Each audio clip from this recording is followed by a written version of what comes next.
आज हम जीव विज्ञान की जीवन की मौलिक इकाई कोशिका fundamental unit of life cell के बारे में पढ़ेंगे। पिछली बार हम लोगों ने कोशिका के बारे में हल्का सा पढ़ा था। इसके बाद मैंने कहा था कि कोशिका एक छोटा फंडामेंटल यूनिट ऑफ लाइफ तो है, छोटी इकाई तो है, लेकिन जिस तरह से एटम में परमाणु में 3 लोग और होते हैं, इलेक्ट्रॉन प्रोटॉन न्यूट्रॉन, उसी तरह से कोशिका में 12 लोग और होते हैं। 12 पार्ट हैं कोशिका के। आज हम कोशिश करेंगे थोड़े थोड़े पार्ट समझने के लिए। तो पहले 12 पार्ट समझने की कोशिश करते हैं। कौन कौन से पार्ट हैं? 12। तो कोशिका के भाग पार्ट्स ऑफ सेल, पहला है कोशिका झिल्ली। ये सभी जीव जंतुओं में पाई जाती है, जीव जंतुओं और पादपों दोनों में पाई जाती है। कोशिका भित्ति केवल पादपों में पाई जाती है। इन दोनों के बारे में आज हम पढ़ेंगे, समझेंगे। इसके बाद क्या है? थर्ड जीव द्रव है, माइटोकॉन्ड्रिया है, गोल्जी बॉडी है, अंतःप्रगत जालिका है, प्लास्टिड है, लाइसोसोम है, रसधानियां है, राइबोसोम है, तारकाय है, केंद्रक है। बच्चों, आपको इतनी चीज देखने के बाद लगता होगा कि मुश्किल है, लेकिन थोड़ा सा हम ध्यान लगाते हैं अपने शहर के सिस्टम को समझने के लिए। हमारे शहर में क्या है? हमारे शहर में आने जाने के लिए ट्रैफिक सिस्टम है, कोई बदमाशी करता है उसके लिए कोर्ट पुलिस वाला है, दीवारें हैं सिक्योरिटी के, कुछ लोग कुछ काम करते हैं, कुछ लोग कुछ काम करते हैं। शहर में एक तरह के लोग तो नहीं होते हैं जो एक ही काम कर रहे हैं। उसी तरह से कोशिका एक छोटा सा पूरा आपके शहर की तरह है, आपके गांव की तरह है, जो ये 12 लोग हैं जिनके अलग अलग काम हैं, जिनके अलग अलग काम हैं। हम उन 12 को एक एक इंडिविजुअल के तौर पे समझने की कोशिश करेंगे, तो ये चैप्टर बहुत आसान हो जाएगा। और ये चैप्टर आसान हो जाएगा तो मेरा वादा है आपको बायोलॉजी के बाकी चैप्टर बहुत मजेदार ढंग से समझ में आएंगे। अगर ये चैप्टर समझ में नहीं आएगा तो बायोलॉजी के आगे के चैप्टर आपको तकलीफ देंगे, आपको रट्टा मारना पड़ेगा। यहाँ मेरी कोशिश है कि आपको रट्टा नहीं मारना पड़े। पढ़ाई सबसे आसान काम है, पढ़ाई सबसे आसान काम है। दुनिया का सबसे मुश्किल काम क्या है? सांस लेना, खाना पचाना। लेकिन दोनों के लिए आप स्कूल नहीं गए थे, दोनों के लिए आपने कभी किसी से कोचिंग नहीं लिया था, वो अपने आप आ जाता है। मेरे पढ़ाने का ढंग केवल उसी ढंग पे है कि जिस तरह से सांस लेने के लिए आप स्कूल नहीं गए, किसी से सीखा नहीं, खाना खाकर पचाना किसी से सीखा नहीं, उसी तरह से आप पढ़ाई को समझेंगे। चलिए कोशिश करते हैं। आज हम कोशिका झिल्ली और कोशिका भित्ति को समझने की कोशिश करते हैं।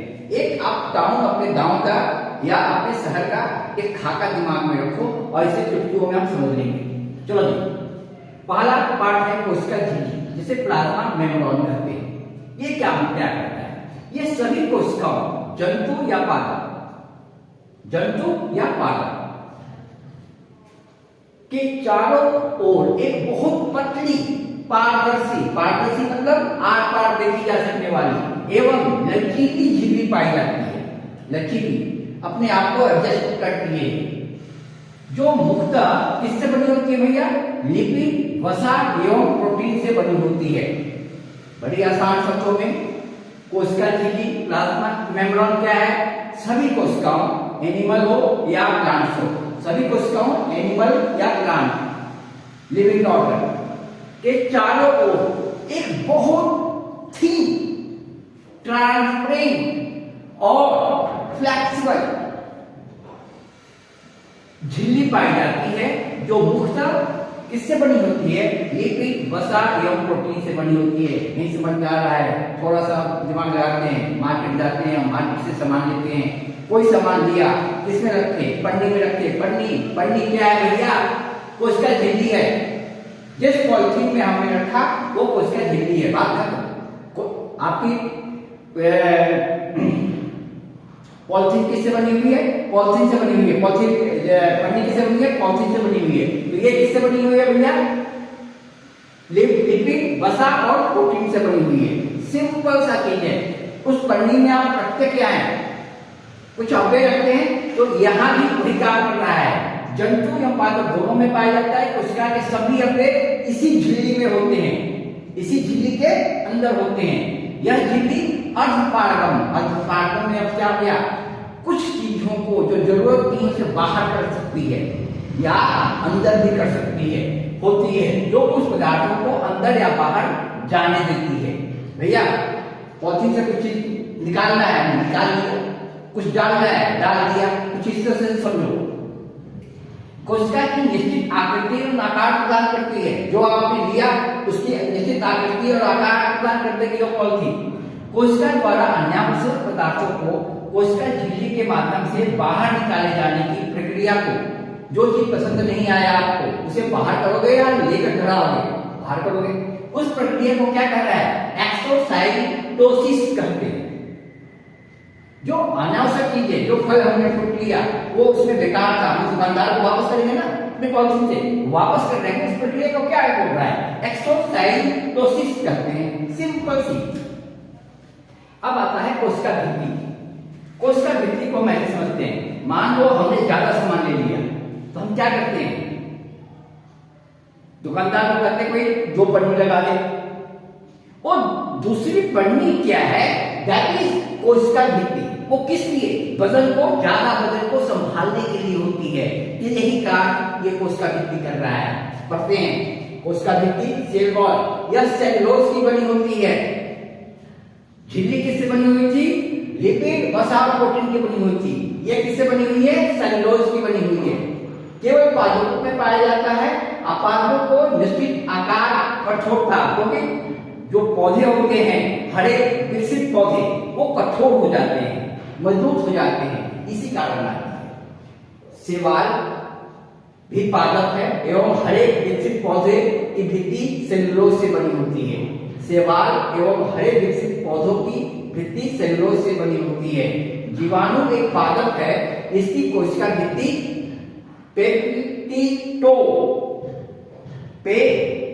पेप्टिडो ग्लाइकिन की बनी होती है। कवक की कोशिका भित्ति काइलिन की बनी होती है। कवक की कोशिका भित्ति काइलिन की बनी होती है। अब इसके कार्य क्या है? तो कोशिका को निश्चित आकृति एवं आकार प्रदान देना, कोशिका को आंतरिक शक्ति प्रदान करना, क्योंकि पेड़ पौधे को ज्यादा ताकत चाहिए। जीव द्रव एवं कोशिकाओं की प्रतिकूल परिस्थितियों में सुरक्षा प्रदान करना। भाई पेड़ पौधों को ठंड लगेगी तो वो तो स्वेटर नहीं डाल सकता, गर्मी लगेगी तो वो तो फैन ऑन नहीं कर सकता, एसी ऑन नहीं कर सकता। तो उसके लिए क्या है? उसके लिए कोशिका भित्ति काम कर रही है। तो जीव द्रव एवं कोशिकाओं की प्रतिकूल परिस्थितियों में सुरक्षा प्रदान करना। कोशिका के मध्य जीव द्रव तंतु की सहायता से परासरणीय दाब का संतुलन बनाकर रखना। अब ये क्या बोला है? अब हमें दो चीज समझनी है, विसरण और परासरण। विसरण और परासरण केमिस्ट्री में मैं समझाऊंगा इसे, लेकिन यहां एक शब्द आ गया है, कैसे समझते हैं? जब उच्च सांद्रता से निम्न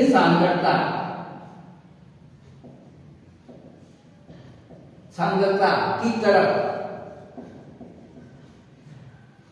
उच्च दाब से निम्न दाब की तरफ जब गैसों का प्रभाव होता है, तो उसे विसरण कहते हैं। और जब जल का प्रभाव होता है उसे परासरण कहते हैं। बहुत सिंपल सा। दोनों स्थितियों में क्या होगा? उच्च सांद्रता से निम्न सांद्रता की तरफ जब गैसों का आवाजाही होता है उसे विसरण कहते हैं, और जब जल का आवाजाही होता है उसे परासरण कहते हैं। तो यहाँ कह रहा है कोशिका के मध्य जीव तंतु की सहायता से परासरणीय दाब का संतुलन बनाकर रखता है। कहीं ऐसा ना हो पेड़ से, पौधों से ज्यादा जल बाहर चला जाए तो जब हम पौधों के में चलेंगे तो डेजर्ट मरुस्थल के पौधों की व्यवहार अलग होगा, स्थलीय पौधों का व्यवहार अलग होगा, और क्या कहते हैं पर्वतीय पौधों का व्यवहार अलग होगा, उसे हम बाद में देखेंगे, लेकिन ये घटना वही है। अब आ जाइए सेल्यूलोज की कहानी आ रही है। तो पहले तो ये समझे कि सेल्यूलोज है क्या। सेल्यूलोज हरे पौधे क्या बनाते हैं, हरे पौधे वातावरण से कार्बन डाइऑक्साइड और जड़ों से रूट से पानी मिनरल व वाटर लेकर सूरज की प्रकाश की सहायता से हरे पौधे सेल्यूलोज के माध्यम से क्या बनाते हैं, ग्लूकोज बनाते हैं, ग्लूकोज C6H12O6 जिसे कार्बोहाइड्रेट कहते हैं। इस जब ज्यादा ग्लूकोज बन जाता है तो अपने भविष्य के लिए जब संरक्षित करते हैं, जब ज्यादा ग्लूकोज बन जाता है पौधों से तो अपने भविष्य के लिए संरक्षित करते हैं, तो वो क्या बन जाता है, सेल्यूलोज। वो क्या बन जाता है, सेल्यूलोज। सेल्यूलोज की कहानी यहाँ से आती है। तो सेल्यूलोज क्या है, यह एक विशेष प्रकार की जटिल कार्बोहाइड्रेट होती है जो पौधों में पाई जाती है। पौधों को संरचनात्मक दृढ़ता प्रदान करती है, मतलब मजबूती प्रदान करती है। सेल्यूलोज का पाचन सभी शाकाहारी आसानी से कर लेते हैं, जबकि मनुष्य की आंख इंटेंसाइन इसका पाचन नहीं कर पाता है। क्यों? क्योंकि मनुष्य की आंख अन्य शाकाहारी जीवों की अपेक्षा छोटी होती है।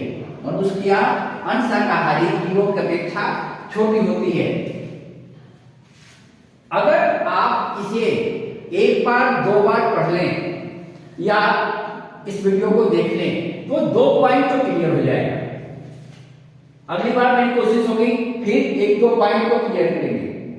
इससे क्या हो जाएगा, अगर आपने fundamental unit of life cell को समझ लिया, कोशिका को समझ लिया, तो जीव विज्ञान के बाकी सारे एक्टिविटी को समझने में हमें आसानी होगी।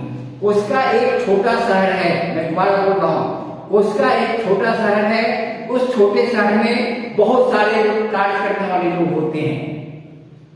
उस शहर में बहुत सारी गतिविधियां होती हैं, शहर में कोई सिंगल गतिविधि नहीं होती। तो सारी गतिविधियों को हम इस माध्यमों से पढ़ने की कोशिश करेंगे, रिलेट करेंगे, आसानी से समझ में आ जाएगा।